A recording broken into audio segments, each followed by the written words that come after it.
आपका मेरे YouTube channel में योर सखी। तो चलिए वीडियो स्टार्ट करते हैं। तो ये आज का जो वीडियो है बहुत इंटरेस्टिंग और इन्फॉर्मेटिव होने वाला है, क्योंकि ये जो पूरी सीरीज़ है ये प्रेगनेंसी से रिलेटेड है। एंड आई नो कि हर लेडीज़ जब प्रेग्नेंट होती है तो कितनी एक्साइटेड होती है, उसके माइंड में कितने सारे क्वेश्चंस होते हैं। तो आज का ये जो पूरा वीडियो है उसी से रिलेटेड है। तो आज जो बातें मैं आपके साथ शेयर करने वाली हूँ वो मैं अपने एक्सपीरियंस से, because right now I am pregnant, तो मेरी जैसी फीलिंग रही है उससे रिलेटेड। एंड मेरी सिस्टर इन लॉज, मेरी फैमिली में जो प्रेग्नेंट थे या फिर जो मेरे फ्रेंड्स प्रेग्नेंट हैं या प्रेग्नेंट थे, उनके जो एक्सपीरियंसेस रहे हैं और मेरी जो गायनो है उसके साथ जो मेरा डिस्कशन रहा है, तो उसके बेस पे मैं आपके साथ कुछ बातें शेयर करना चाहती हूँ। और अगर आपके कुछ पॉइंट हो, आपके कुछ व्यू हो, आपके कुछ एक्सपीरियंस ऐसा रहा हो, तो प्लीज़ नीचे कमेंट बॉक्स में प्लीज़ आप अपने पॉइंट्स लिखिए। तो चलिए वीडियो स्टार्ट करते हैं। तो मेनली जो प्रेगनेंसी है उसको 3 पार्ट में डिवाइड किया गया है, first trimester, second trimester and third trimester. तो आज हम इस वीडियो में जो बात करेंगे वो फर्स्ट ट्राइमेस्टर की बात करेंगे, क्योंकि अगर मैंने तीनों ट्राइमेस्टर की बात की तो वीडियो बहुत लंबा हो जाएगा। तो हम इस वीडियो में सिर्फ फर्स्ट ट्राइमेस्टर की बात करेंगे, जो कि हमारा 1 to 3 मंथ्स में। तो फ्रेंड्स, जो पहले 3 महीने हैं, तो उसका जो पहला महीना है जो हमारी LMP डेट होती है उससे काउंट होता है डेट टू डेट। तो सपोज अगर मेरी LMP डेट है 8 जन, तो मेरा फर्स्ट मंथ कंप्लीट होगा 8 फेब को। तो इस ऐसे में तो हमें कुछ पता ही नहीं चलता है कि हम प्रेग्नेंट हैं या नहीं हैं। कहते हैं कि 10 दिन बाद या 7 डेज बाद आप टेस्ट कीजिए तो आपको रिजल्ट पॉजिटिव या नेगेटिव पता चलता है। तो स्टार्टिंग में तो अभी हमें फर्स्ट मंथ में कुछ ऐसे खास पता नहीं चलता।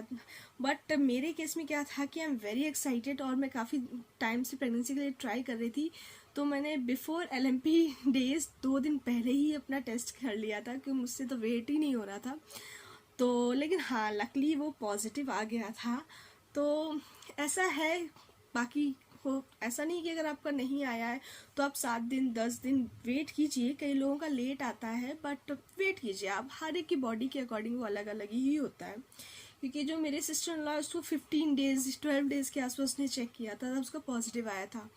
तो ऐसा नहीं है कि आपका तुरंत पॉजिटिव आ जाएगा, हो सकता है थोड़ा टाइम लगे, क्योंकि वो जो लाइन होती है प्रेगनेंसी किट में हम टेस्ट करते हैं वो लाइट से डार्क डार्क डार्क होती चली जाती है। तो लाइट होती है तो बहुत कंफ्यूज होते हैं कि है या नहीं है, क्योंकि उसमें हमारी बॉडी का HCG लेवल चेक किया जाता है। तो वही HCG लेवल जितना आपका ज़्यादा होगा उतनी लाइन डार्क होगी, और स्टार्टिंग में ये लेवल बहुत कम होता है ना। तो कई लोगों को लाइट आता है जिनको लगता है प्रेग्नेंट है, बट ऐसा नहीं है, क्योंकि ड्यूरिंग पीरियड्स भी हमारा HCG लेवल थोड़ा बहुत बढ़ा हुआ होता है।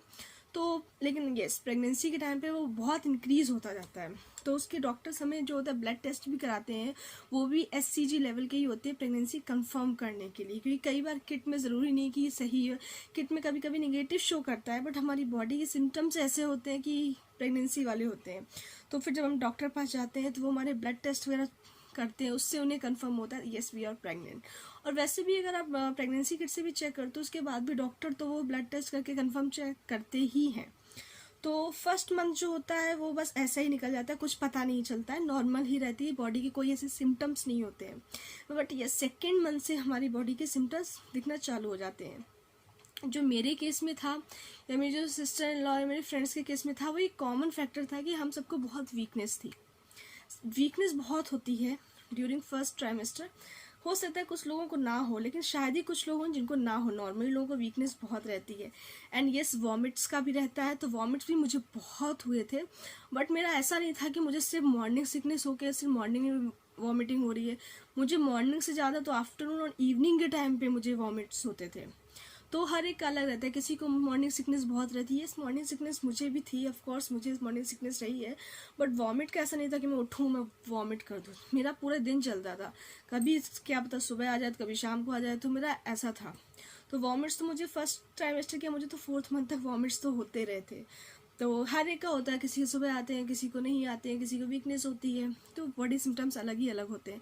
बट इस वीकनेस रहेगी क्योंकि फर्स्ट ट्राइमेस्टर में आपके बच्चा बनता है, उसके बॉडी पार्ट्स बनते हैं, तो आपकी बॉडी से वो उतनी एनर्जी खींचता है।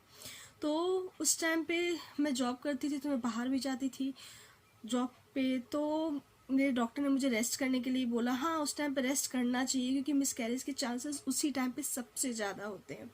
तो उस टाइम पे आप रेस्ट कीजिए, हेल्दी खाइए, एंड हो सके तो बाहर का खाना बिल्कुल अवॉइड कीजिए, क्योंकि कितना, इवन मैं तो बोलूँगी बाहर के जूसेस वगैरह भी अवॉइड कीजिए रेडीमेड, जितना हो सके घर पे बनाइए, घर पे खाइए, वो सबसे बेस्ट रहता है, क्योंकि घर का जितना हेल्दी और हाइजीनिक होगा वो बाहर का आपको नहीं मिलेगा। And the second thing is that, जो मैं आप लोगों के साथ शेयर करना चाहूँगी कि जब तक ज़रूरत ना हो, जब तक इम्पोर्टेंट ना हो, ट्रैवल मत कीजिए, क्योंकि ट्रैवलिंग करने से कहीं ना कहीं वो बॉडी एक्स्ट्रा थकती है, वो मेरा एक्सपीरियंस है। जितना आप घर में रहोगे, घर में काम कर लोगे, आप बाहर जाओगे 2 राउंड लगा के आओगे, अब थोड़ी आपकी एनर्जी एक्स्ट्रा ही वेस्ट हो जाएगी। तो और इस टाइम पे बॉडी को बहुत रेस्ट की ज़रूरत पड़ती है, बहुत हेल्दी खाने की ज़रूरत पड़ती है, क्योंकि हमें बहुत वीकनेस रहती है। तो फर्स्ट ट्राइमेस्टर में ऐसा कुछ सच नहीं है, लेकिन हाँ, थोड़ा ज़्यादा ध्यान रखने की ज़रूरत होती है फर्स्ट ट्राइमेस्टर में, क्योंकि बेबी बन रहा होता है, हमारी बॉडी भी उस चीज़ के लिए तैयार हो रही होती है, प्रेगनेंसी के लिए पूरी बॉडी तैयार हो रही होती है। तो पहले ट्राइमेस्टर में आपको बहुत ध्यान रखने की ज़रूरत है। एंड जो डॉक्टर मेडिसिन चाहते हैं फर्स्ट ट्राइमेस्टर में, जो कुछ ऐसा मेडिसिन वगैरह भी नहीं देते, सिर्फ फॉलिक एसिड देते हैं डॉक्टर, तो उसका ध्यान रखिए। खुद का इलाज खुद मत कीजिए, डॉक्टर पास जाइए, दिखाइए, जो डॉक्टर कहते हैं उसके अकॉर्डिंग आप मेडिसिन लीजिए। ये बहुत इंपॉर्टेंट है कि अपने अकॉर्डिंग कोई भी इलाज मत कीजिए। तो बस पहले ट्राइमेस्टर में लिए यही था, और कुछ ऐसा, हाँ कभी कभी हमारी बॉडी बोलूँगी कि फीवर सा आ जाता है, बट बहुत हाई नहीं होता, बट बॉडी गर्म रहती है। तो कोशिश कीजिए कि इस टाइम पे फीवर की दवा ना खाएं, जब तक बहुत हाई टेम्परेचर ना हो। खाएं तो अपने डॉक्टर से पूछ के खाएं, क्योंकि ऐसे टाइम पे बॉडी तो नॉर्मली गर्म रहती ही है। मूड स्विंग्स आते हैं बहुत ज़्यादा, किसी किसी को बिल्कुल नहीं आते, मुझे तो बहुत आते थे। मैं तो अपने हस्बैंड को बहुत इरिटेट कर लेती थी, मुझे बिना बात के गुस्सा आता था, बिना बात के मैं सैड हो जाती थी, और मेरे हस्बैंड को लगता था कि मैं प्रेग्नेंट हूँ, मुझे खुश रहना चाहिए, बट मैं उसकी जगह ऐसे रिएक्ट क्यों करती हूँ। बट वो मेरे कंट्रोल में नहीं होता। मैं उनसे बार बार कहती थी मैं जानबूझ के नहीं करती, बस होता है, मेरे से बात मत करो, बट वो नहीं समझते हैं कुछ। तो मूड स्विंग्स भी सबके अलग अलग होते हैं। तो अगर आपको मूड स्विंग्स आ रहे हैं तो बस घर का माहौल पॉजिटिव रखिए, अच्छी चीज़ें देखिए, खुश रहिए। इस टाइम पे जितने ज़्यादा आप खुश रहोगे उतना ही आपकी बॉडी और आपके बेबी की ग्रोथ के लिए अच्छा होगा। तो फर्स्ट ट्राइमेस्टर में बस इतना ही है। और अगर आपको सेकेंड ट्राइमेस्टर के बारे में जानना है, जो कि बहुत इंटरेस्टिंग होता है, आई थिंक सबसे इंटरेस्टिंग टाइम सेकेंड ट्राइमेस्टर ही होता है। तो क्योंकि उस टाइम पे हमें प्रेगनेंसी के बारे में थोड़ा थोड़ा पता चलने लगता है कि यस कुछ तो है हमारे अंदर। तो अगर आपको मेरा वीडियो पसंद आया हो तो प्लीज़ लाइक कीजिए, सब्सक्राइब कीजिए। Thank you.